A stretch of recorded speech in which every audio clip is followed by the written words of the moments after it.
Welcome to this edition of Morgan the Asked For podcast. Ryan Morgan joined by Trevor Vos as always. Another week, 9 o'clock, Wednesday the 24th. Looking ahead, we're going to start NFL tonight, but looking ahead to this weekend, we have Ryder Cup. We have big-time college football games, and then the NFL continues to heat up. We're going to start see Ravens, Chiefs, 1-2 each. Are they good? Are they not? We're going to start separating the teams out this week in the NFL. Trev, we're going to start with you, start with NFL talk, and we'll go with you now. Yeah, tons of sports going on right now, but we are going to start the NFL. Let's go back to the game that on Monday night, Lions, Ravens. I told you on our last episode this was a sneaky important game for the Ravens. Well, they ended up losing kind of handily, even though the score looked a lot closer than it was. I think the most impressive thing is Detroit had two 95-plus yard drives. I thought I saw something that the Ravens haven't given up a 95-yard drive at home since 2001, and they gave up two in that game, not just one. So that was a little bit of a wake-up call for the Detroit Lions, and the Ravens have the issues on defense. Their offense is fine. My biggest question with the Ravens is this last year's Cincinnati Bengals team.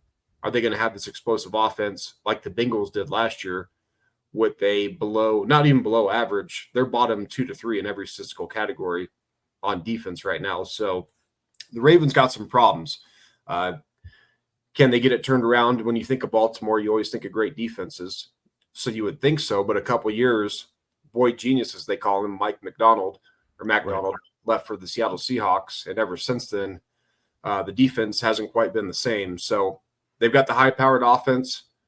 I think Henry will be fine long-term, but they've got some issues going on there with the fumbles.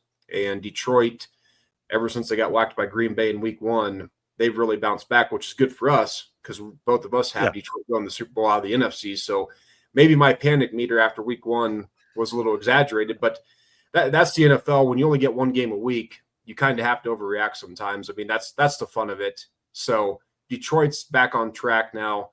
They've got the Browns at home. Browns have an excellent defense. I think they'll get the win there. But now it's 1-2 Ravens at 1-2 Chiefs. You couldn't have asked anybody after 4 weeks that would have thought either of these teams would have been 1-3 through the first 4 games, and one of them is going to be after Sunday. And that fan base, and we're not as dialed into Baltimore, but here in Iowa, lots and lots of Chiefs fans. They will go nuts if they start 1-3. But yeah, they will. And I think they play the Ravens on Sunday, and then I haven't looked at their schedule. I think maybe in 2 or 3 weeks after that, they play Detroit at home. Well, Detroit looks like, they can hang with anybody right now. So it's kind of a must-win for either team. The good news for both of them, though, is there's only 6 teams in the AFC with the winning record right now. So there's, the surprise teams. Obviously, the Colts are a surprise team. Yep. But I would say more of the surprises have been how bad some of the teams that we expect to be good are so far, the Chiefs, the Ravens, and the Texans. So there's been more surprises on teams that had high expectations underperforming than teams overachieving, at least in my opinion, so far. Yeah, just some of the, the 49ers are 3-0. None of them have been dominating. You could even say week 1 with Brock Purdy, he just kind of threw it up there and the tight end went and got it. A couple, with the backup, Mac Jones. Houston being 0-3 is just as big a surprise. And, speaking of Detroit, with the still alive with my one survivor pick, that's the early favorite to go. As you said, my strategy is different than your strategy with multiple. I just got to live. I'm just trying to live and just wait out. I need an upset. We need an upset doesn't involve me. I think there's still 91 teams left out of like 130. So overall, I would say that's quite a few left for 3 in a row because there hasn't been the huge upset yet. They've been close. There was a close one this last weekend, but it didn't happen. Yeah, that survivor pool we're in with Taylor Howard's league is a lot of fun. We're both still alive. Taylor's, I think he might have all 5. I don't know. It's kind of tough when you go through it. I've been trying to look. I think Zach's still alive and some others. But, yeah, for you, it's one – you only have one entry. So you got to use maybe some of these good teams early. I've been using the good teams because I've talked about my strategy before is I'll figure out the medium, the middle of the pack teams as the season goes on. I'll take my chances. I'd rather be alive right now than taking a chance in the first few weeks and be out, right? I mean, it's easier to say it since I'm still 5 for 5, but I'll use the good teams early. Yeah, I just think you have to live. And if you get to November 1st and you have to pick a 50-50 game because that's all you have left, it is what it is. But at least you're there, and there's probably not a ton of teams left. And if you happen to hit the coin flip correct, then it's just that many more. Yeah, these next couple weeks, I'm gonna probably be picking some big favorites again, and then starting in week 6 and 7, I'm probably gonna have to start using some of those middle of the pack teams like the Steelers and the Vikings and the Cardinals. I haven't used any Chargers yet, so maybe I'll have them. But eventually, you're gonna have to use some toss-up games, some 50-50 ones if you survive long enough. So that's been fun. I'm kind of glad you and I are still in it. Zach's still in it because it gives us something to kind of. And that college football pool you've been doing too, the pick'em pool. We'll talk a little bit about that later, but that's been fun because it keeps me interested on Friday nights when there's some games, and then all day Saturday, of course. Yeah, and that's what I noticed about the NFL. Like even, I was doing stuff Sunday, and I'm not the biggest NFL fan, but I'm just looking to see all the scores, and especially knowing the big favorites that were in a dogfight. Like, and as long as it wasn't me, I had the Seahawks this last week, so they were up 35-0 right away. It was an easy Sunday, but a couple of those close ones, and bad beat, the old Rams and the Eagles. Now that wasn't a survivor pick game because that was one of your 50-50 games, but just your betting was not good. You either got really, really lucky or really, really bad luck. Yeah, that one. If you bet the Eagles, you're ecstatic. If you bet the Rams, you want to kill someone. I mean, that was a tough one, and it was. I know I had this mentioned for later, but we can talk about it right now. It was the weekend of block kicks. I'm sitting and watching the Green Bay game. Jordan Love throws a pick, and all of a sudden, the Browns have a chance, and they block a kick, right, and then they kick a field goal to win. Next thing I know, the same thing is kind of going on in the Rams-Eagles game. Yep. Rams drive down, got a chance. It gets blocked in return. Feels like 30, 60 seconds later, I got the Jets and the Bucks on the screen, and the Jets block the kick, take it back. Let's talk about that one. That was the most athletic play might have ever seen on a football field, and that is Will McDonald out of Iowa State. Yeah, it was a hell of a play. Iowa State and Iowa guys have all had a good weekend in the NFL, so that was a hell of a play. But I mean, all three of those felt like they happened within like a 2-minute span. It was. I haven't seen anything like that in maybe forever watching the NFL with special teams play. So it was exciting. Obviously, the Bucks come back and win that one. That was a game I obviously was rooting for the Jets because there was a lot of people that had the Bucks. I stayed away from that one just because I had known the Bucks were down a bunch of offensive linemen in that one, so I was a little bit nervous. But that was a fun Sunday for sure for special teams, and that's the best. There's a lot of people that want to get rid of special teams or at least the kicking game. You can't get rid of the kicking game. Nope. A singular play, a kick return, punt return, or a field goal to win a game, there's not much more exciting in football, in my opinion, than those singular plays. And that's a good reminder of why we got to keep special teams in football. Yep. And we'll get to that, but Iowa benefited on the kickoff return to open the game. And I think this might become more of a trend on blocking with the longer field goals, because they do have to drive it much more than a 42-yard field goal when it's 57 yards. And you're getting a lot more 57-yard attempts or 60 or even 65-yard attempts. They can't just pop it up in the air. It's more of a 7-iron, not a wedge. Yeah, there's a lot of strategy to it. And we're seeing in college and the NFL, we talked about this last week, kickers are hitting longer field goals than ever. Or at least their distance is a lot longer than it used to be. They may miss it left or right, but a lot of these kickers are lining up for long kicks, and anymore it's like I'm not even worried about the distance. It's just the accuracy now. The 90s and early 2000s, you talk about a 55-yard field goal. I mean, there's a lot of kickers that didn't even attempt that, and coaches that wouldn't even attempt like a 55, 56-yarder. Now that's just common practice in football, unless you have a really kind of a weak-legged kicker. So I think I love special teams. They're exciting plays, and I hope the NFL doesn't do anything to get rid of special teams. Yeah, it's I coached special teams there in Ottumwa the last few years, and it's fun. It's kind of fun designing different exotic, swinging gate, different fake punts that you see, and then you draw and you tweak a little bit if you see something. Or the other thing is if you see them lining up a certain way that you saw in film, you can get your guys right. So it's not like a surprise or anything. But special teams, you don't ever want to see them go away. I don't really even like the kickoff and kick return packages. And some of it is I don't understand it all. There's rules where they have to kick it and land it.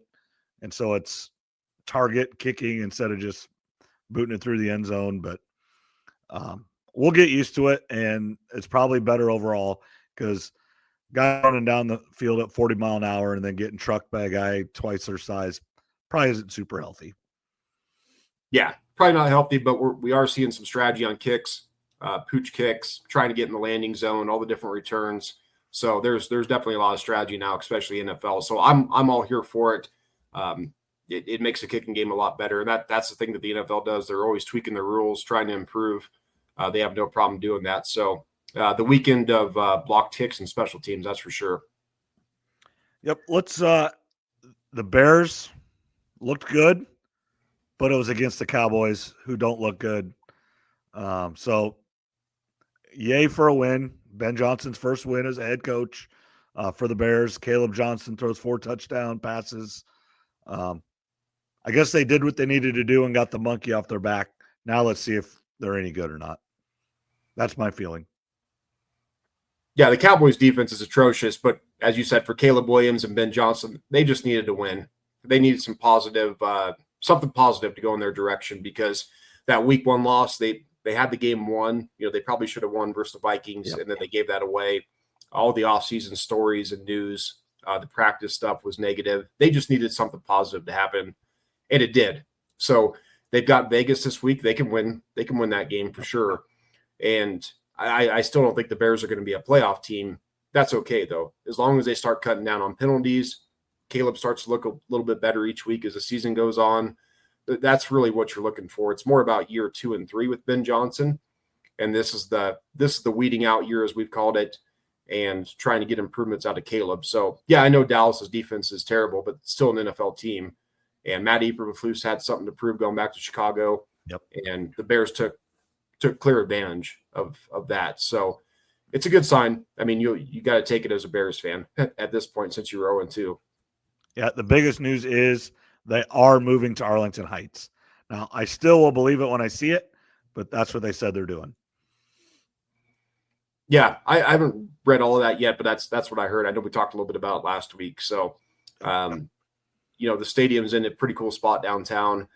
They've done some renovations over the years, but we'll see what happens. But I don't know. Everyone's trying to poo-poo on the Bears now, but it feels like a lot of the same people were ragging on them all off season in the first 2 games. So the NFL's a long season, as we talked about early.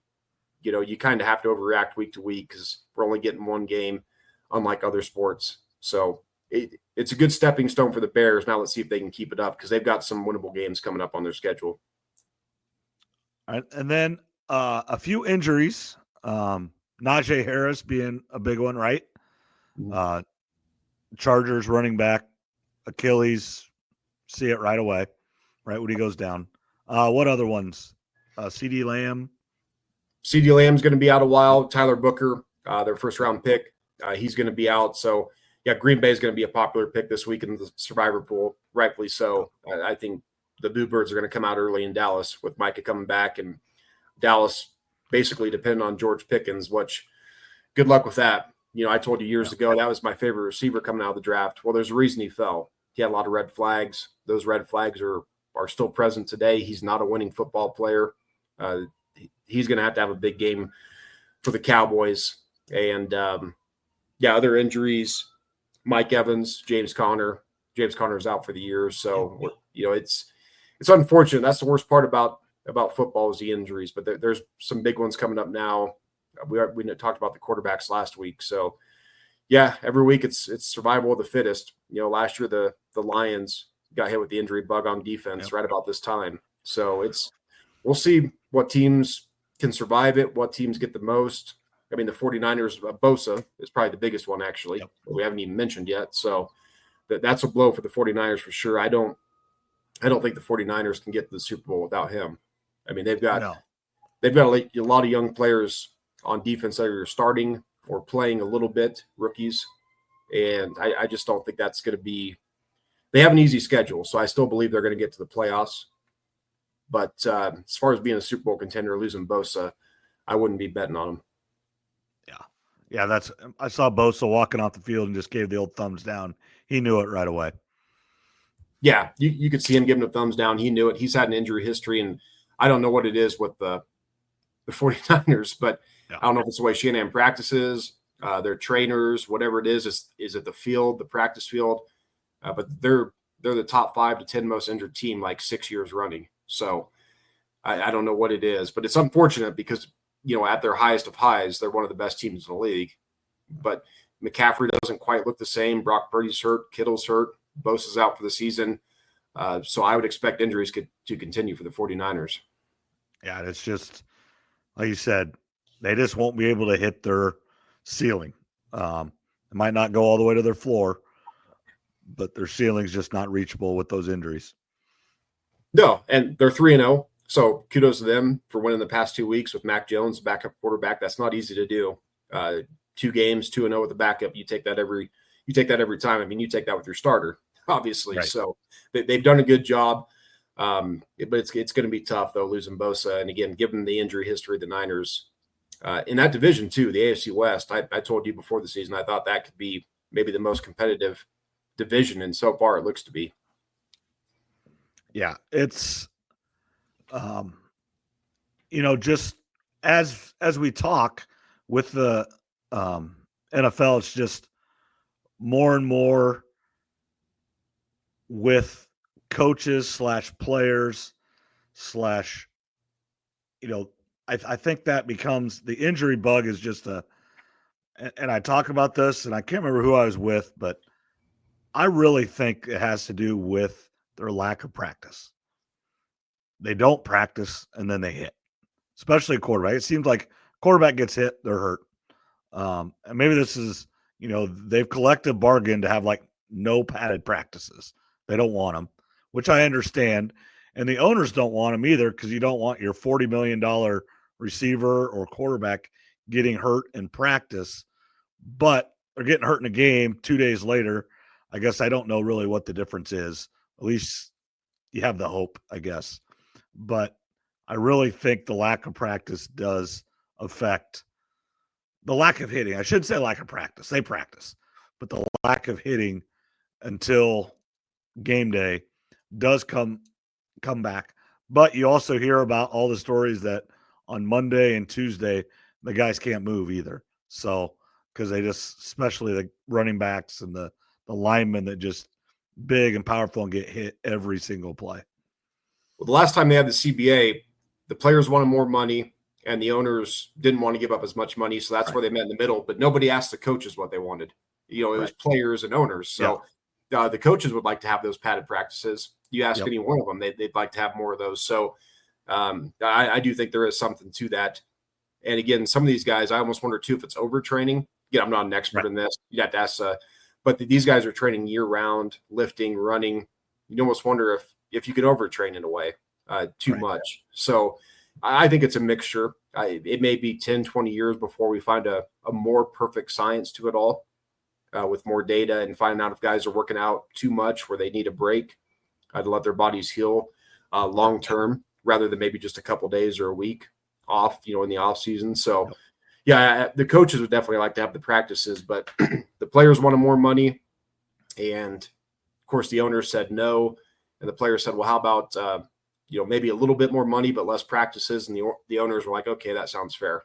So the owners will take that. But I wouldn't be surprised in 10 or 20 years from now if we have some more clear answers and some evidence, because everything's being tracked now. The 90s and early 2000s, that stuff wasn't tracked as closely, but it definitely is today. And here the other thing that, is different today than even 10, 15 years ago. They're playing more games. We forget about that. Used to be a 14-game season. Then it was 16 for a long time. Now it's 17. Extra round of the playoffs, less buys. They play more. And that's the same thing in college. If you look at the amount of injuries, they used to play 11 games. Now they play 12. Some teams play in a conference championship game. There's 13. And now you got 2 or 3 games in the playoffs. You're playing 15, 16. You're playing an NFL regular season now. Yeah, if you go to the playoffs and make a run, you're playing the old NFL schedule. So, yeah, it's for the NFL, especially when they go to 18, they have to throw in a second bye week. I know a lot of people don't like that, but I'm here for it. There's enough games each weekend. I'd be okay with every team getting 2 byes because I'd rather see as many healthy players each Sunday as I could rather than not having that extra bye and, more guys being out on Sunday. I want to see the best players on the field. So I'm all for a second bye week coming to the NFL. Yeah, I would be for it right now, even just with the 17 game schedule. One, it just makes the season longer, which is okay. So there's another week of the season. Great. We all love football. But then, yeah, you want your best players. And if you're going to string it out, let's string it out, but a little bit less wear and tear. Yeah, this thing is going to get season's going to get extended. I mean, by the time it's all said and done here in a few years, Super Bowl could be played at the end of February. Then you get into March, you basically have a month off, and then you got the combine and the draft starting right up in free agency. So we've talked about the NFL schedule hundreds of times on here. They own the calendar almost year round now at this point, minus a couple months in the summer. Yeah, it's craziness. All right, let's transition to your top 10 that you're going to do every 3 weeks. So after, obviously everybody's 3 games in and 6, 9, and we'll get this throughout the season. Let's go 10-1, Trev, and then I'll kind of let you go unless I hear it and have some serious feelings. All right, let's start at number 10. This is an undefeated team. So some people may have them higher, but because of the injuries that we talked about, I'm going to put the 49ers at number 10. I think the loss of Bosa, that's hurt. If you look at the teams they played, the games have all been close. Now they've had a backup quarterback. So I am going to give the 49ers the benefit of the doubt and put them in the top 10 over Washington. Washington was my first team out. Number 9, this is going to be the first controversial ranking, probably, because this is the team the 49ers beat week 1. I'm going to put Seattle at number 9. I think Seattle's hitting their stride. They probably have the most underrated defense and coach in the league and overall roster. I think the Seahawks are about to go on a little bit of a run here. Again, I picked them to win the division, my surprise team in the NFL this year. So I've got to stick with that. I know the 49ers beat them week 1, so I'm sure people aren't going to be happy with me having the Seahawks over the 49ers. But given the injuries, the way the Seahawks looked, I think they're going to start hitting their stride. So I've got Seattle number 9, controversially over 49ers who beat them in week 1. But since week 1, the 49ers have several key pieces, Bosa, Purdy, Kittle not playing. So I do think it is justified a little bit. A little. I'll get some hate for that, which is fine. Number 8, this is a team that's got some injuries coming up now, but again, they're undefeated. I'm going to go with the Bucks. All their games have been close. That's a little bit of a dangerous way to live in the NFL. That usually evens out, maybe not this season, but over the course of time. So I'm going to put the Bucks at 8. I'd like to have them rated a little bit higher, but Evans is out, Godwin's out. A lot of offensive linemen are hurt. They've got the Eagles this week. So the Bucks at 8. Number 7 should maybe have this team a little bit higher. The 3-0 the Colts, who are the surprise team of the league. Yep. Danny Dimes playing at an MVP level. So the thing with the Colts, I mean, I can understand people having them ranked higher, but I got to see another 3 weeks out of them. I've seen way more bad games in Daniel Jones's career than a good 3-game stretch. So I talked about last week or maybe 2 weeks ago, I think we all underrated their overall roster because we were just paying attention to the quarterback battle that they were having. They do have a good roster, so I probably should have the Colts higher, but I got to see 3 more weeks out of Daniel Jones. Yeah, we've him tripping over the turf as a running 37 yards wide open will never be lived down in his household, I'm sure. No, and he could have easily scored on that play. So, yeah listen, I was a big Daniel Jones fan coming out. You know that. So, yep. I'd like to have them higher, but I got to see 3 more weeks. It's burned into my brain how many bad games he's had. So I got to see a little bit more out of them. Number 6, the team that probably should have won on Sunday, the Rams. I told you this was going to be my biggest miss of any team if Stafford stays healthy this season. So far he has. They look really good. Like I said, they probably should have beat the Eagles, drove down, had a field goal to win it, but they couldn't block the Eagles' defensive line. So as long as Stafford stays healthy, the Rams are a real contender in the NFC, and they have to be kicking themselves. They know they can beat the Eagles. They just haven't done it yet the past couple times they've played, going back to the playoffs last year and then, of course, this game. So the Rams at 6. Move on to number 5. I'd like to put them higher because this is my pick out of the NFC and yours to go to the Super Bowl. I'm going to put the Lions there. Again, I don't want to overreact too much to a primetime game against a defense that is as bad as any in the NFL right now, in the Ravens. Week before, the Bears, another bad defense. So I don't want to overreact too much with the Lions, but they definitely have bounced back, and they do look like they're going to be a threat there at the end of the season in the NFC. So Lions at number 5. Yeah, I can't argue that. They do have the loss, and it was the Packers put it to them, and then the Bears they wanted to show the Bears. 1, they were upset about the week against the Packers, and then 2, they wanted to show their old coach. Don't kid yourself. Yeah, a revenge game there, but it's still, winning on the road at Baltimore is no easy task. We've seen what Lamar's record is versus NFC teams, so maybe I should have them ranked better. In 3 weeks, they might be. 1 spot ahead of them at number 4 is the team that beat them in week 1 is the Packers. I know Green Bay lost on the road at the Browns, tough loss, but Green Bay's defense is elite. So I think they're going to put on Dallas this coming Sunday. The Packers are going to live and die with Jordan Love, though. His throwing motion, the wrist, the way he moves, it's got a lot of Aaron Rodgers, but his decision-making is more Brett Favre. He'll put the ball in harm's way. That's the bad combo, I think. Maybe he'll be in the middle somehow when it's all said and done. But, the Packers have a really good roster. They've got some injuries. Obviously, if Reed going down, Kraft's a little bit banged up. But I have to give the Packers a little bit of benefit of the doubt over the Lions because they beat him just a few weeks ago, even though I'm contradicting myself having Seattle over the 49ers. But I don't want to overact too much with the Packers losing at the Browns. That's a great defense there. Packers number 4. And as we get in the top 3, I'm going to go Chargers number 3. Okay. I told you that would probably be your biggest miss in the AFC. So far it is. So far, they look good. Now, they did lose Najee Harris. We'll see if Hampton can start to emerge, their rookie running back out of North Carolina that they took in the first round. But the receiving core is lighting it up. Ladd, Quentin Johnson is no longer a bust. And then bringing back Allen, they have to be really glad that they made that decision. So they're 3-0 in their division. I think the last team to start 3-0 with 3 divisional wins was the Rex Grossman Bears that went to the Super Bowl. Okay. So we know Harbaugh's a great coach. You and I are as high on Herbert as anybody. And so I got to give the Chargers the number 3 spot. And then the final 2, I'm going to put the Bills at number 2. I'm a little bit worried about the back end of their defense. Their offense can score with anybody. Josh Allen, A+ game is going to beat anybody in the league, in my opinion.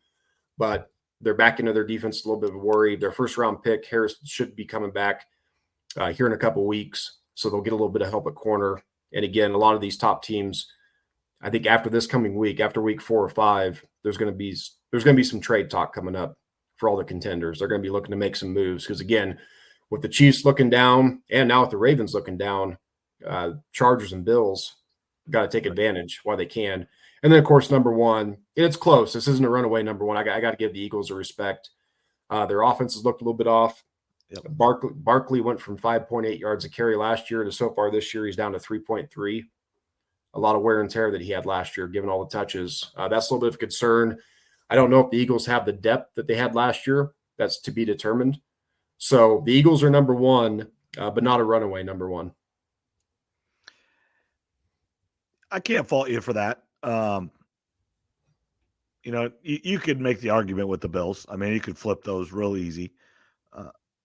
But Philadelphia, with the wins over the teams that we think they are, the Rams are really good as long as Stafford stays healthy. The Chiefs are better than 1 and 2. I think we both agree to that. Now, Mhm. their schedule's really hard. They're banged up. They're old. They are the team that's played an extra season and a half in the last 6 years because they play 3 playoff games every year.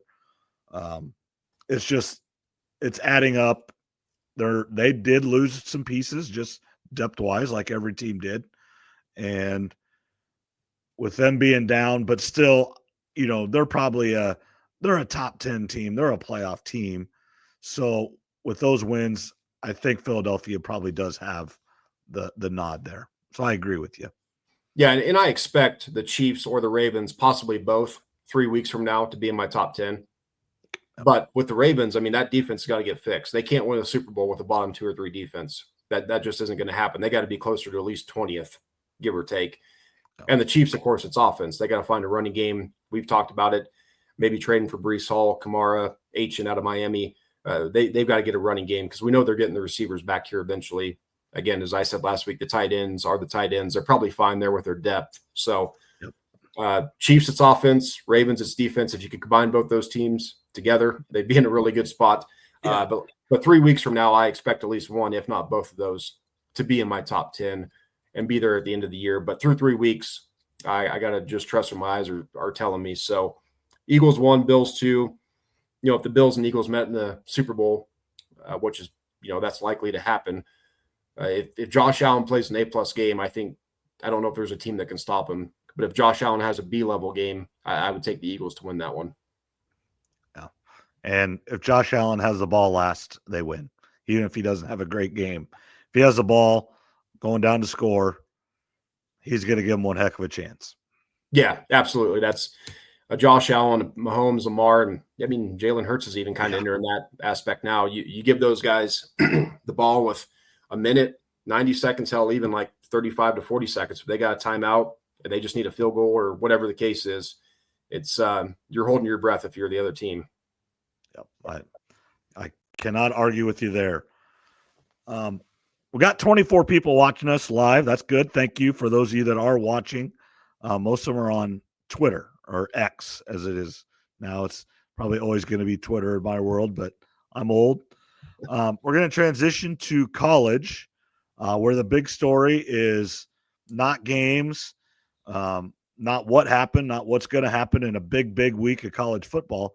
But Tuesday, Mike Gundy, Oklahoma State, got fired after 21 years as a head coach, 25 straight years coaching there. And then going back to the late 80s, he was the quarterback for both Thurman Thomas and Barry Sanders.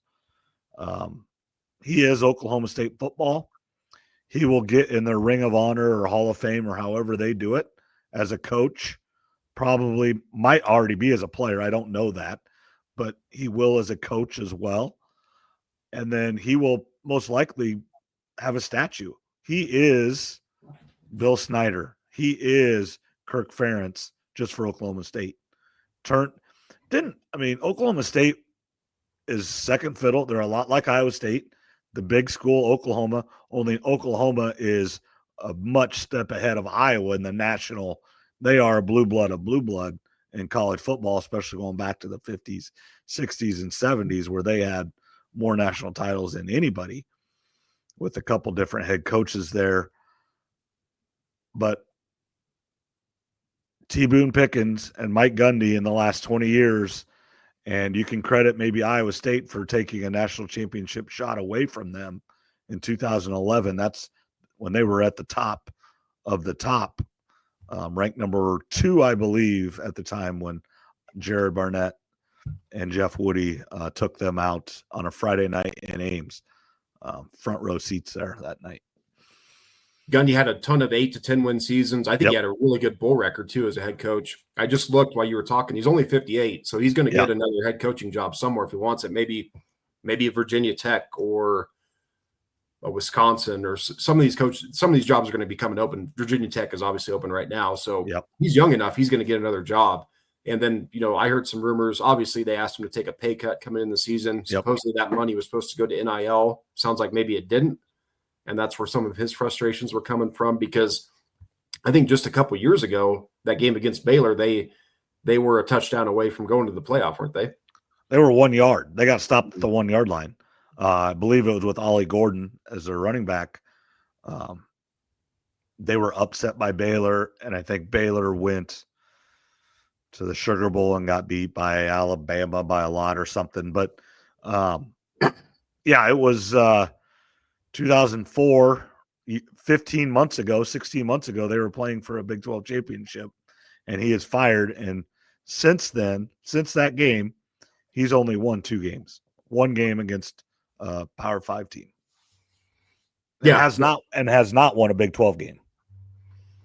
Yeah, they're off to a rough start, and you ideally you'd like to see him get it finished out the season, but it sounds like there's some real rifts between him, the current AD, and there's probably a lot of stuff behind the scenes.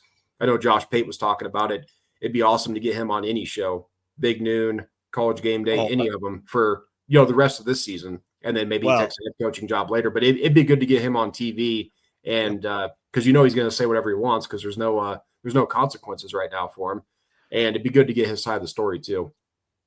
He needs to get on one of those shows or an ESPN on set, just period, for a job. I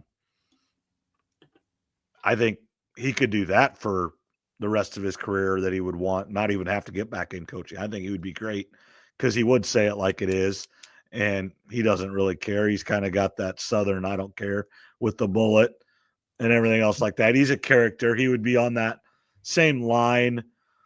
He would be the Lee Corso type where he would make it entertaining.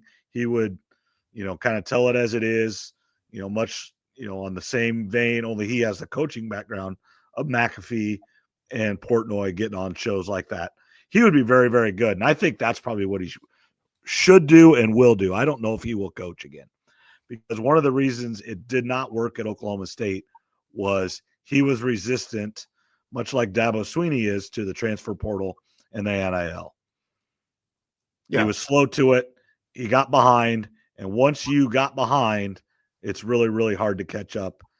And they don't have – I was listening to some people talk today. Can't remember which show it was that said T. Boone Pickens' money isn't coming because their heirs don't care about Oklahoma State athletics like T. Boone did. So it's just not coming. It's not an option. So their open checkbook that has been there for 25 years under Mike Gundy is no longer there. The really weird thing is that they lost on Friday night to Tulsa, and they waited all the way till Tuesday, which included a Friday or a Monday press conference and everything.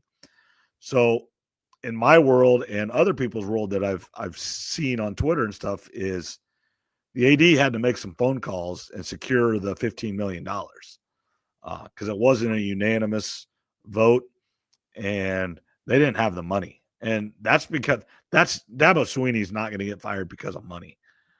Kalen DeBoer's not going to get fired because of money. I don't think either one of those schools can do Texas A&M and just write a $75 million check or whatever it is for those schools. There is less money in college sports right now with having to pay the players. It's still a lot, and it's still almost infinite, but it's just not infinite like it was 2 years ago. Yeah, it makes it tougher for the colleges. And as we spoke about before, hopefully it gets these colleges to stop giving out 7, 8, 10-year contracts. Hopefully it's 4 years at a time or 5 at most. So, yeah, he probably had to secure the money to get that approved. It's a little bit weird to wait till Tuesday. You almost wonder if there was some fighting going on over the weekend, which there probably was. That's probably been going on for a while, it sounds like. But still, legendary career. As I said, a bunch of 8 to 10 win seasons that he had. Yeah. He overachieved at Oklahoma State, given their second fiddle in Oklahoma, and that's not a blue blood program. So it was a hell of a job. And like in a lot of cases, not everybody gets to leave like Joe Pa or John Elway, kind of at the heights. Joe Pa, he didn't leave at the heights because of the scandal, but he stuck around way longer than he should have. But, a lot of times this is how it ends. Unfortunately, not on his terms. It would have been nice to see him go out with a 9 or 10 win season, a good bowl win, and call it a career. But a lot of times in sports for coaches and players, this is just the way it goes. Yeah, most of the time you're asked to leave, not leave on your own terms. Let's start with talking about the 2 big games Saturday. There are big games all over. Iowa's in one, Iowa State's in one for different reasons. But the 2 big ones are Oregon travels to Penn State, and then Alabama travels to Georgia, right? I'm pretty sure. Because Correct. last year it was in Alabama. When Georgia had the big lead, and then Alabama coming back. No, Alabama had the big lead, right? Yep. Alabama ended up winning. Yeah. But Georgia made it. And then Georgia in the second half made it real interesting. Let's do Oregon and Penn State first. This will be interesting to see in our college football pick'em that we talked about a little bit earlier. Who picks who up? Because I think this is really a toss-up game. Oregon's traveling to the East. That does matter. I don't care what anybody says. That matters. They both are really, really good. They're both a top 5 team. I truly believe that. They both have top 5 rosters. They are good. So whoever wins this game, just like last year in the Oregon-Ohio State regular season game, it just gave them the more likely scenario to get to the championship game. And then obviously that didn't end up mattering at all because Ohio State didn't get there and won the national championship. But I think that's really all this does. I'm going to say Oregon wins in a 3-point game.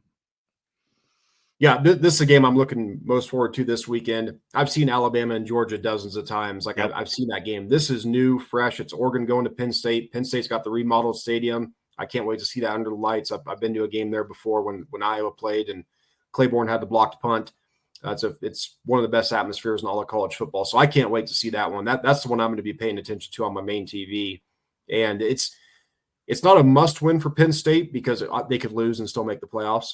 But for James Franklin, you're at home. You've got the experienced quarterback. Oregon's younger than Penn State.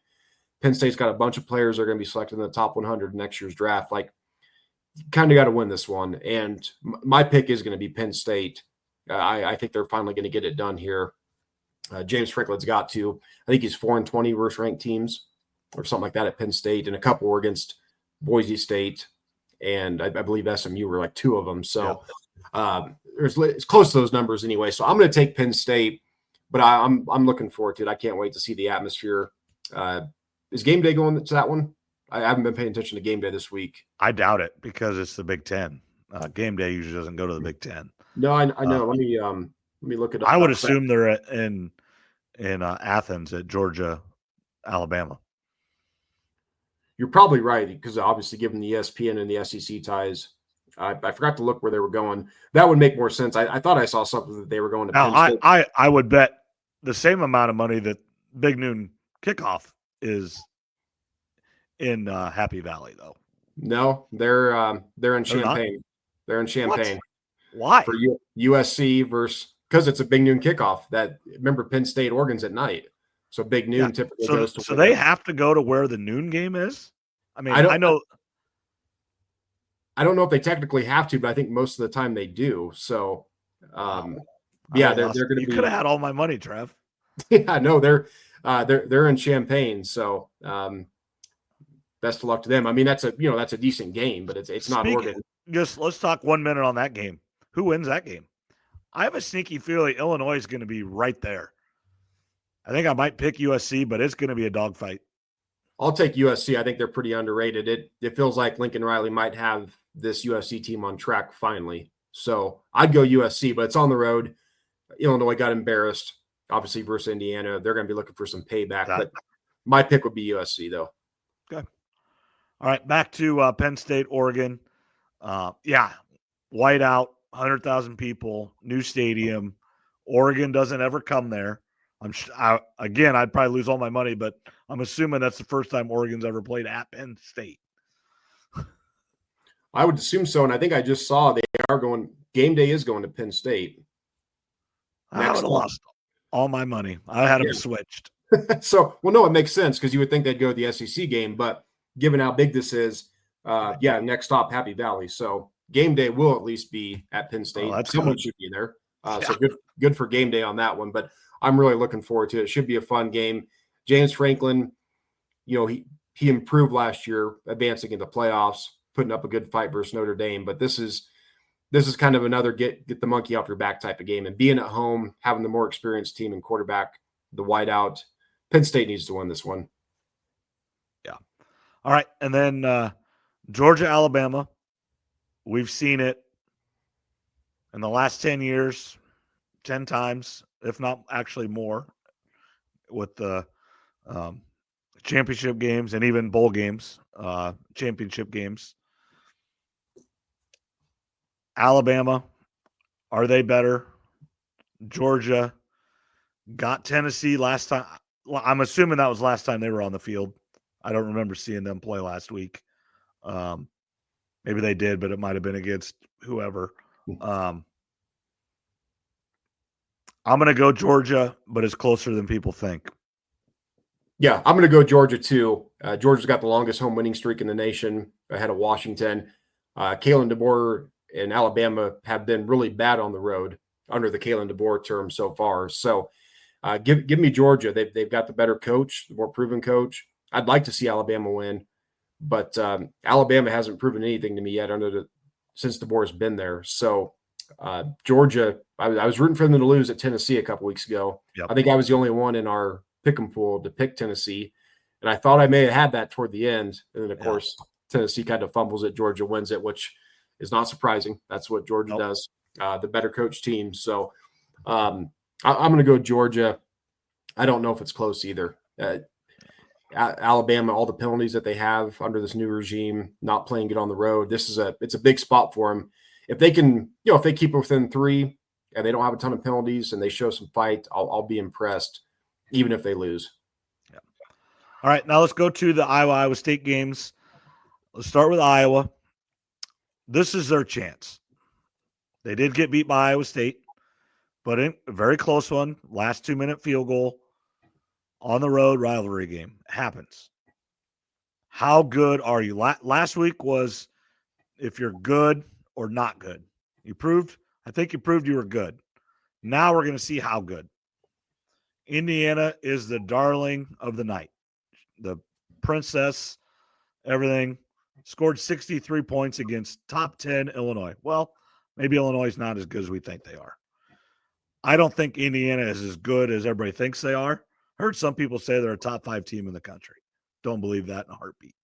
They're good, but they will run it up on you if they can. And once the snowball goes, they're really good at doing that. They beat Indiana State like 73-0, 63-10 against Illinois. Well, this isn't Iowa doesn't give up 63 points except for Ohio State. This is Indiana. Indiana wins the football game, but it's really, really close. I think this game is really fun to watch. Yeah, Indiana's favored by 7.5, and the over-under is 47. So that's a pretty big spread for that low of a total. And as I text you, for Iowa, the good news is Iowa's got the extra day of rest, even though they had to travel back on Friday. The games at Kinnick, Indiana played Saturday night. So there's a little bit of a time advantage for Iowa. And again, the emotional effect of it too, where Indiana just blew out Illinois. Is this maybe sort of a trap spot for them going on the road? Kinnick's going to be a tough place to play. I wish it was a night game, but it's an afternoon one. And for Iowa, just keep it within a score going into the fourth. Yep. Because then Iowa will do what they do. A blocked kick, a safety, a big sack, fumble return, something like that. But for Iowa's defense, you can give up a big play. You can survive that. But I think if Iowa gives up 2 big plays or more, obviously Indiana's going to win. So for Iowa, run the ball, keep Indiana's offense off the field, get Weegan involved. I mean, he had a few touches last week. I was happy about that. They even lined him up in the backfield, like I mentioned. It was a loss, but I was still happy to see it. He had some catches. Again, I think he needs to touch the ball 3 times minimum, closer to 4 or 5. But for Iowa, we know what Iowa's recipe is. Keep it within the score in the fourth. Iowa's going to have a good chance. They are going to have to score some points like they did last week, though. They cannot win this game 17-13. I don't think that's if it ends up that way, it was played to perfection by Iowa. That is what they want. But I think realistically they've got to win this 30-27. Yeah, maybe. We'll see if Indiana can pop off like that again back-to-back weeks. But they're not getting 60, but I'm going to give them about half. Yeah, I mean the over/under again is 47, so that would be a little surprising. That's higher than they think it will be. Yeah, so I'm hopeful. I had Iowa winning this game before the season started. Again, Cignetti said all the right stuff though about Iowa. I thought he might say something stupid this week in a press game. I haven't seen that. To give Iowa a little bit extra motivation. So Cignetti, maybe he is the real deal. I was kind of curious if last year's Indiana team was just kind of a one-hit wonder. So far, I mean, it's early, but Indiana looks like the real deal. I mean, it looks like them. Obviously, Ohio State, Penn State, Oregon, but Indiana's got a real chance to get back to the playoffs again, and this is going to be a big stepping stone for them. Let's say Iowa wins this football game. What does that say about Iowa? Is it how good are they? Is it just they are becoming a prototypical Kirk Ferentz team that just keeps getting better and better and better? And especially if Gronkowski has a great game, I think it's just going to come back to not practicing in the spring and coming off an injury, just wasn't quite right or ready the first couple weeks. Yeah, if they can pull this upset, then obviously I think 9-3 is on the board. Maybe a 10-2 is still going to be tough because you've got Oregon and Penn State. But if they can beat Indiana at home, then I definitely think they can maybe sneak a win versus Penn State or Oregon, split with that. Maybe you catch one of those two teams sleeping, depending what happens. But yeah, it's a big game. Gronowski, he's getting better. He's a legit threat on the ground. As I've been saying for years, if we can't on an offense, if we just can't complete the forward pass, I'd at least like a quarterback that can run. Well, he can do that. I mean, he's a physical runner and he can move a little bit. So, yeah, give me a quarterback that can pick up a few first downs with his legs, score some rushing touchdowns. I think it's been a big weakness for Iowa. Again, if you're going to throw under 100 yards a game, you may as well have a mobile quarterback that can run around and pick up some first downs. So he's the type of guy that can do it. Yeah. So you've got Iowa, I've got Indiana. But I do think it's one heck of a football game. I do not think it's anything like what happened last week. Now, let's do just a real quick. Now, let's say they beat Iowa like they did Illinois. I might change my tune. I might say they are a top 5 team. If they could score 60 again, or I would say even more than 50 on the Iowa defense in Kinnick Stadium at night.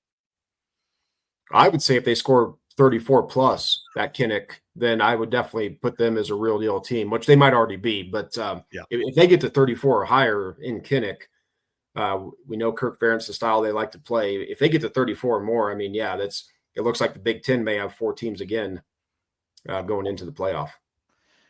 And, as a Big 12 fan, I have no problem with them getting 4 teams. I just don't want the 4 automatics. I mean, honestly, they could have, if another team was right there, every conference deserves that. I mean, like the SEC, if it works itself out where everybody's 10-2 and there's 5 of them, I don't have a problem with 5 teams getting in. It's hard to say they deserve 4 automatically. And they probably do, but it's just hard to say. Yeah, I mean, they probably do. 9 years out of 10, they probably deserve 4 each or whatever they expand it to and what the math comes out to be. But yeah, it'll be interesting. I mean, it's a little bit scary given what Indiana did last week, but given Iowa's history under Kirk Ferentz at home, I would expect it to be, hopefully at most like a 10-point ball game. Yep. All right, let's go. Iowa State, they play Saturday night. They have their own version of the whiteout. It will not be quite like Beaver Stadium in Happy Valley. One, it's only about 2/3 of the size. That's probably the biggest reason. And two, Iowa State's getting new to this whiteout. I think there was one last year, one this year. I'm assuming they're going to try to get one each year here. Hosting in a much bigger game today than when we thought before the season started. Arizona is 3-0. One of the big things, though, this is their first game on the road. They've been at home for all 3 games. They're coming off a bye. Iowa State's coming off a bye. They are 4-0 with 2 wins over Power 4 teams. Kansas State win does not look near as good as it did before the season. Iowa win is still to be determined. This week we'll have a lot to go, long ways to go to saying what it really is.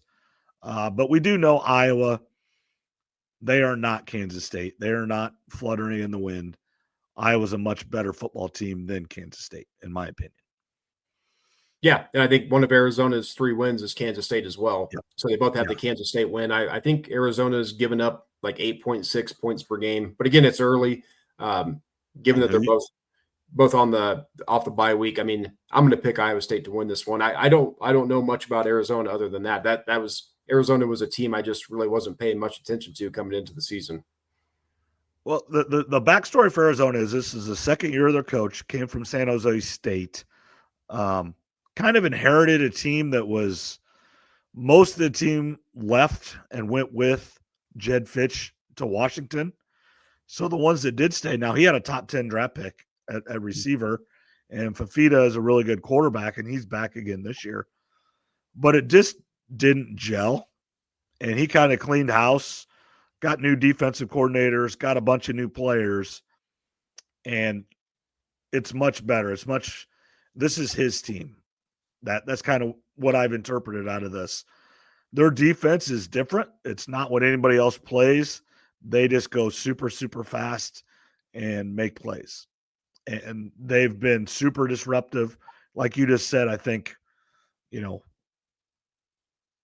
stats are incredible of just what they are doing. But they haven't played a team quite like Iowa State. It is night game. It's in Jack Trice, and it's much better than it used to be. It will be rocking. I will not be there. I will be in Vermont. I leave for Vermont Saturday morning. And so I will be watching on YouTube TV, on my phone, whatever I can, the Ryder Cup. We're going to talk about that next, and all these football games. I guess we have a house on a lake and stuff there is what my brother rented for us. So hopefully it has several TVs and stuff for at least good Wi-Fi access so I can have the games tuned in a little bit. You're going to be on that East Coast time. That'll be a little bit different for you. Yeah, Iowa State starts at 7:00. And that's the other thing. Why would TV put Oregon and Penn State and Georgia, Alabama against an Iowa State night game? What are they thinking? Well, here's the one thing I would say about the Oregon, Penn State, and the Georgia, Alabama. I wish they would put at least a 30 or 45-minute There is I think there's 30. I think the Alabama game starts at 6:30. Okay, because for some reason I thought they both started. I thought I saw that. According to Yahoo app, they both start at the same time, but that could be wrong. So that I always use the Yahoo app when I'm looking at stuff, but I at least like a 30 or 45-minute kind of difference. That way, for sure, you can watch the fourth quarter of each game, kind of be locked in. But for Iowa State, I would expect them to get the win. Jack Trice will be rocking, as you talked about. I had Iowa State versus Arizona State, the Big 12 championship. We did our preview. Looks like it's going to be Texas Tech for sure. Right. Then I think Iowa State's in that number 2 spot. I feel pretty comfortable with that. Maybe Utah in third from what I've seen. But this will obviously be a big win to get to 5-0 for Iowa State and to go 2-0 in the Big 12 conference. Yeah, they need it to get to 2-0 in the conference. 5, obviously, they're undefeated on the season. You want that to last as long as you can. The way we talked about this, I think we all agreed that at TCU was going to be really, really hard. And I agree with that. They might be right behind Iowa State in power rankings, which we probably should do that again.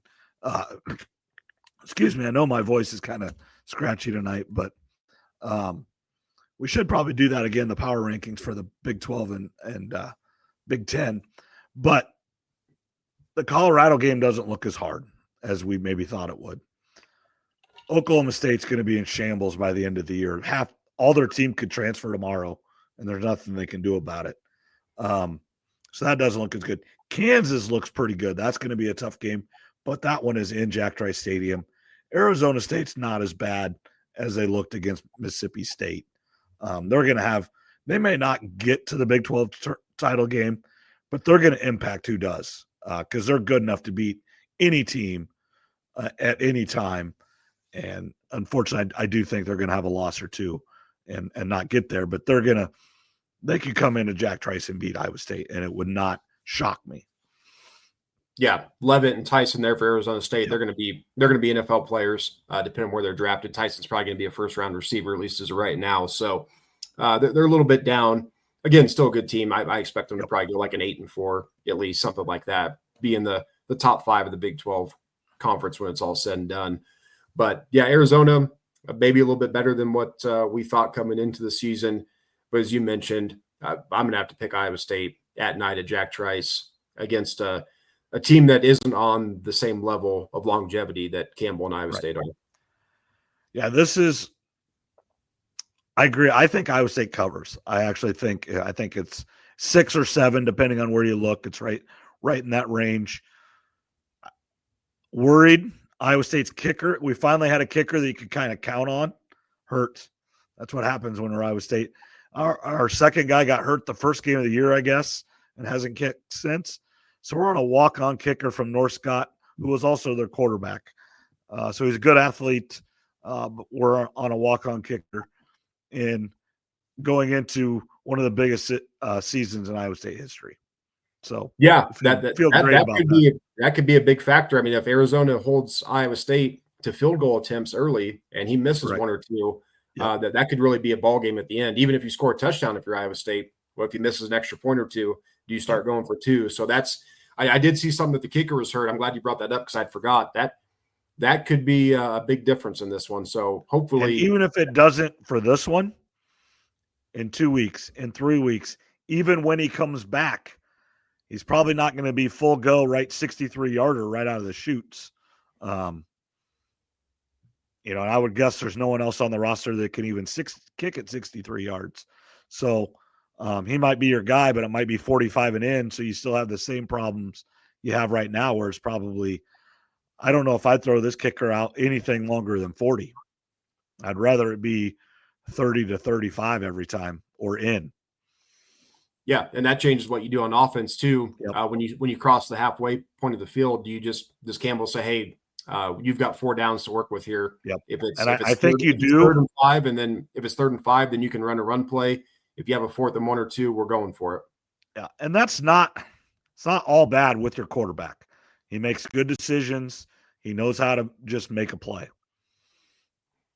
Yeah, hopefully it's not a long-term problem for Iowa State, given how good of a start that they are after the season.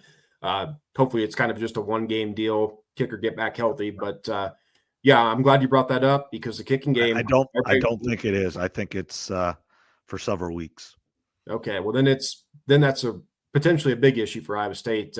If these backup kickers can't do a good job, you might have to hold tryouts and get McAfee there and start getting some of the student body to come in and do. So here's the thing: I heard Williams and Bloom. I think that's when it was on Cyclone Fanatic, but they're Cyclone Fanatic, Iowa everywhere. They cannot add people with these roster limits and everything now that they passed. They can't add players, so they can't go to the soccer field and go get one. I didn't know we should. I mean, go get the Oklahoma State kicker. He's free. Hey, here, we'll give you $50,000 this year. Come here. Yeah, well, I'm sure they are. They probably got to have a backup to the 3rd string guy, someone that maybe kicked in high school practicing. So they talked about they kind of had kicking tryouts for the people who are on the team because he was hurt going into the last game and they knew he wasn't going to kick. And so your emergency kicker, you don't travel with a whole bunch of kickers because you are limited, which I think that's dumb as well. We're spending all this money. What's another 25 guys going on a trip? That's a different discussion, but you can't take everybody. So I think one of the walk-on linemen actually won the kicking contest for like at least extra points. Hey, I'm here for it. If we got a big guy attempting kicks, that'll be fun to watch. That'll especially if he makes them, that'll end up on ESPN. Yeah. So, really, anything else for college football? Again, it's just a great week. There's other really good games. The Big 12 has a couple really good games. Obviously, we've talked about the Big 10 already having 2 big ones. It's just, every week matters. We're going to find out if UC Central Florida is for real. They travel to Kansas State. If Kansas State is continue to be, just a trash can fire, or are they maybe figured something out with the They caught up with the travel. They had their bye week. Dylan Edwards is back. Just is it going to start getting back to closer to what we thought Kansas State would be? That's an interesting one in the Big 12 in my books, not because of what really happens in the game, just to see where the two teams are headed. Yeah, there's a lot of good games. I mean, I think Notre Dame and Arkansas is interesting. Yep. Notre Dame's that I could see Arkansas winning that one, to be honest.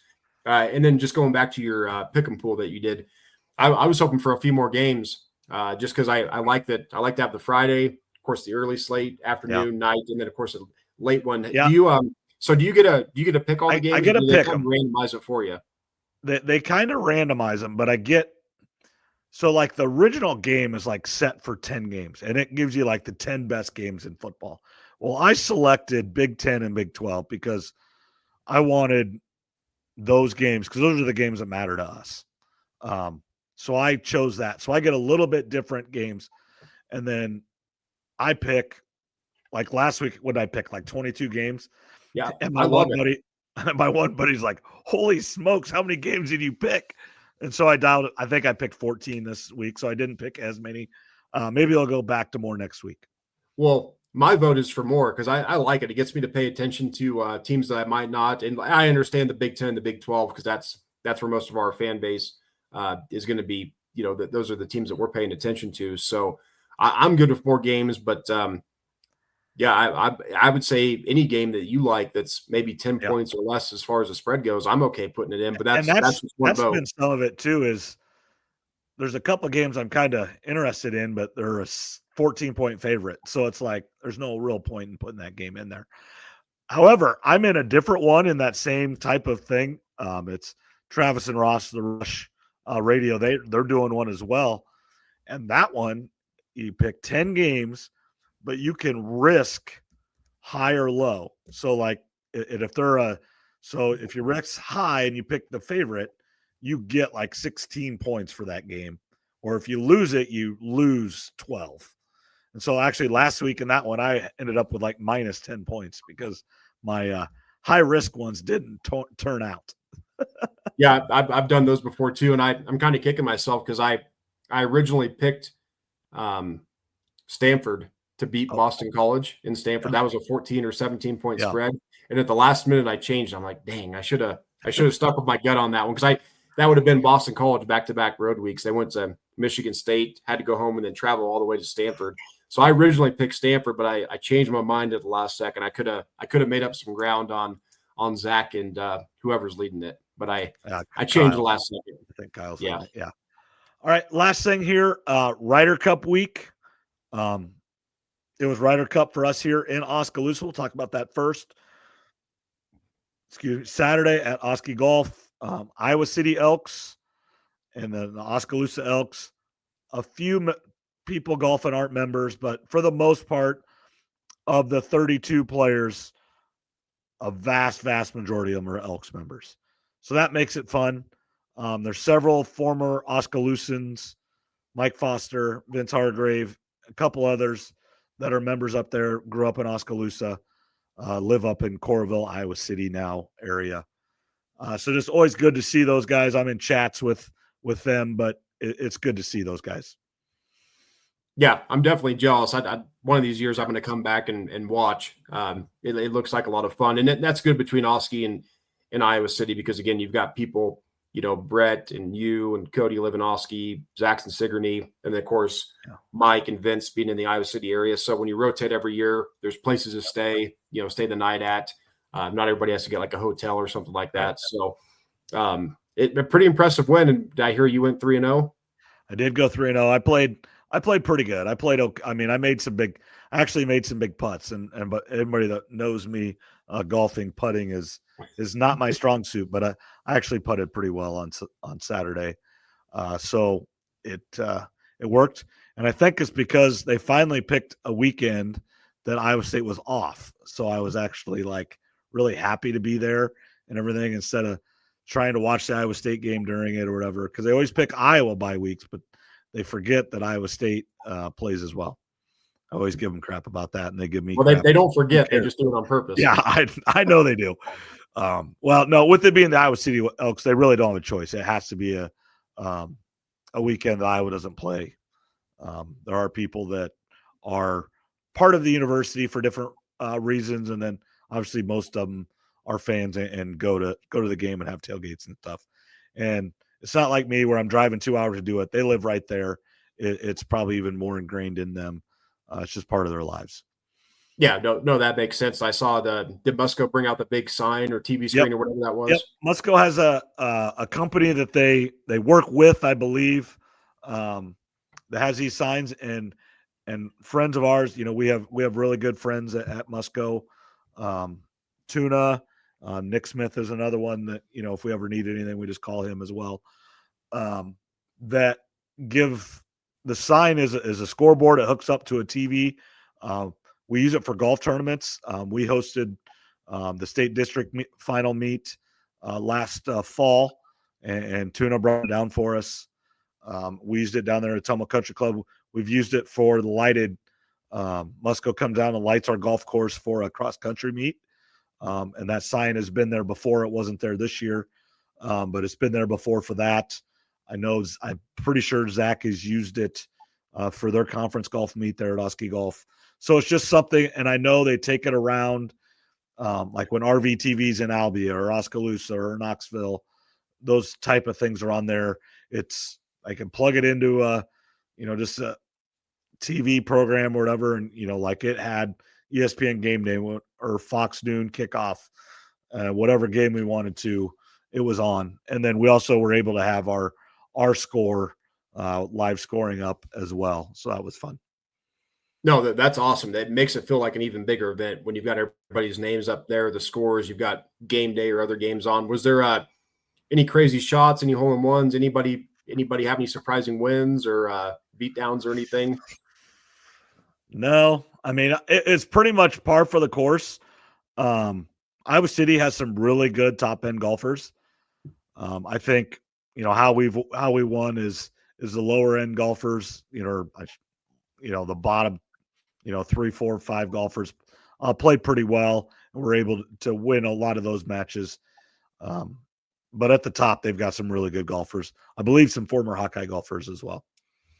And the home team or the home course is still undefeated, correct? Yep. The last year wasn't really a home one. It was at Williamsburg, which I wouldn't be opposed to having it there every year. It is kind of nice being right here in town. But Williamsburg's a really nice course.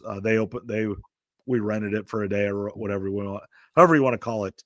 Because Iowa City had something at their course. They've been working on their course. They just built a new clubhouse, redid all their stuff, a pool. It's definitely much more of like a country club feel than just an Elks club. And because they have a pool, they have a golf course, and that's kind of what you're paying for is just like a country club setting. So I think they had something going on, so we had to go to Williamsburg. But the plan right now is to go back to Iowa City, I believe, next year.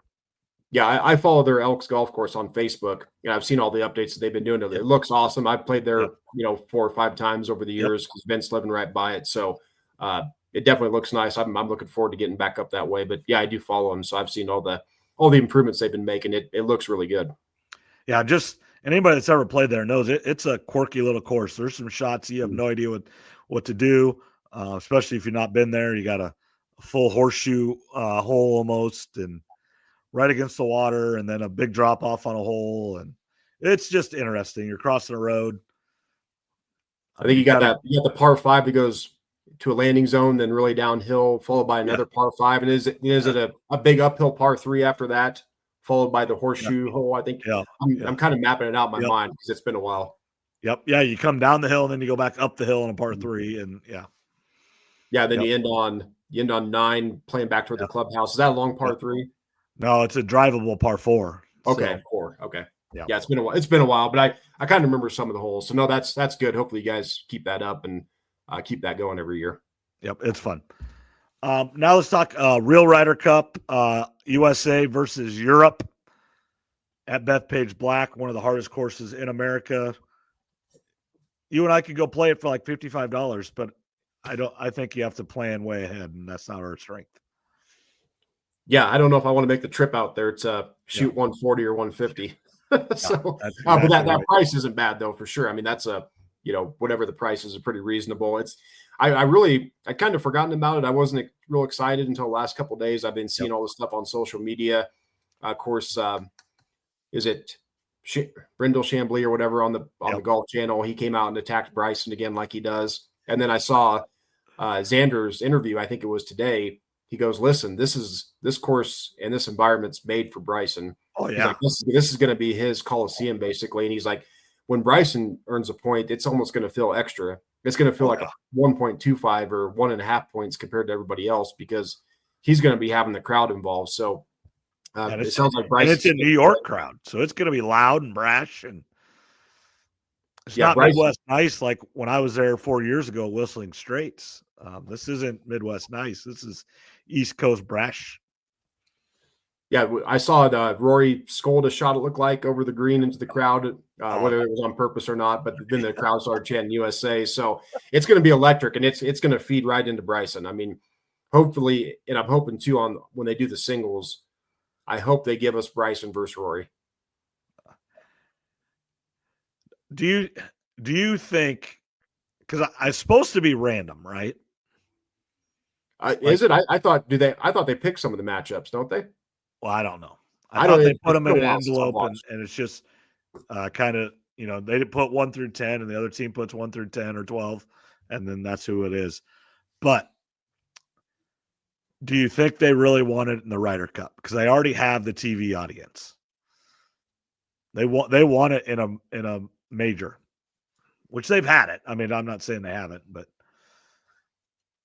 I want to see Bryson versus Rory. So whether they pick it or it's randomized, I don't care. That's what everybody wants to see. I mean, obviously Scotty going against Rory would probably be since Scotty's the best player, of course. But in a Ryder Cup atmosphere, given Bryson's driving power and aggressiveness, Bryson's going to be a roller coaster to watch. If he's on his game, I mean, he could take anybody down with the different angles he's going to take at the green. Yeah, and it'd be back to, as we talked about last week, the U.S. Captain America, the USA did not pick him, Patrick Reed against Rory McIlroy, when they went back and forth, and it was awesome. That's probably my favorite Ryder Cup of all time, when those guys went back and forth. Rory made was that the day? Was he late that day, or was that one of the other days? It might have been, but Rory made like a 50-foot putt, and then Reed had like a 25 or 30-foot putt from the fringe, I think, and made it right back on top of him and did the finger wave. Yeah, and then of course he hit some shots real close to the pin. So this is going to be Bryson's moment. I hope he plays well. I looked earlier; USA was -160 to win, which I was a little surprised. Yeah, with that money, I'm going to go Europe because it's going to be. If you look player to player, Europe is better. I think we have too many new people. That's kind of what most people I've heard are saying. Obviously, America's got the home course advantage. I haven't been watching enough. I'm sure they've shown it before, but I wonder what the record is for the home teams compared to the away. It's a significant advantage, and that explains why America's -160. I thought it'd be a little better than that. So I did see you could bet on both America and Europe what player scores the most points. So I might have a couple bets on that for both sides. I'm probably not going to bet the winner, at least not USA, because I don't feel like laying -160 money for any of that. So I'll probably have some prop bets, like I said, what player for each side scores the most points, and see if I can find some others, because it's going to be a busy weekend. Friday with the Ryder Cup, I'll be invested in that. Saturday and Sunday, it's going to be kind of back and forth with college and NFL. Yeah, my plan right now is to get YouTube TV on my phone, so I can watch the Ryder Cup in the plane, because it will start like at 8:00, and I'll be in the plane. So, you ever been to Philadelphia's airport, Trev? Nope, I've not been to that one. All right, that's where I'm headed first. So I don't know anybody that's ever been to Philadelphia's airport. It's kind of weird that Des Moines flies to Philadelphia, in my opinion, but that's where I'm going. And then where's your final stop? Burlington, Vermont. Burlington. Okay, well, I haven't been to that one either, so. That one makes sense. That's a small town. You're not going there unless you're going to Vermont. Right. But yeah, no, I've never been to Philly. I've been to a lot of airports over the years. Philly's not one, though. All right. All right. Well, thanks, Trev. And thank you. 36 people still watching. Thank you very much. Please rate, review, subscribe at anywhere. Most importantly, if you can go on YouTube and like and subscribe this video, that really does help us out a lot. We do enjoy bringing this to you every week. We want to thank Steve Shetler. Hundreds of people watch it every week on Steve Shetler. I don't look every week, but every time I look, it's always several hundred. I've even seen upwards of 1,000. So thank you very, very much, Steve Shetler, and all the people that tune into that as well. That is 7:00 usually on Thursday. Sometimes it's 8. I know right now there's some football games going on sometimes, and volleyball, and Steve does a great job with the local sports and local news, doing his private thing there after not being on the radio here anymore at KBOE. Yeah, thanks everybody to listening, watching. Thanks to Steve, and it's going to be Friday through Sunday. It's going to be and Monday with Monday Night Football. It's going to be a lot of fun. So hopefully most people don't have weddings and other stuff to go to, and they can camp out in front of the TV. Yep, I'll do the best I can, but it's not too bad. It's my brother, and then also I think Vermont's supposed to be pretty good to walk around and look at this time of year. I bet it will be. Take lots of pictures, send snaps, and hopefully have a good weekend. All right. Thanks a lot, Trev. We'll talk next week. Have a good one.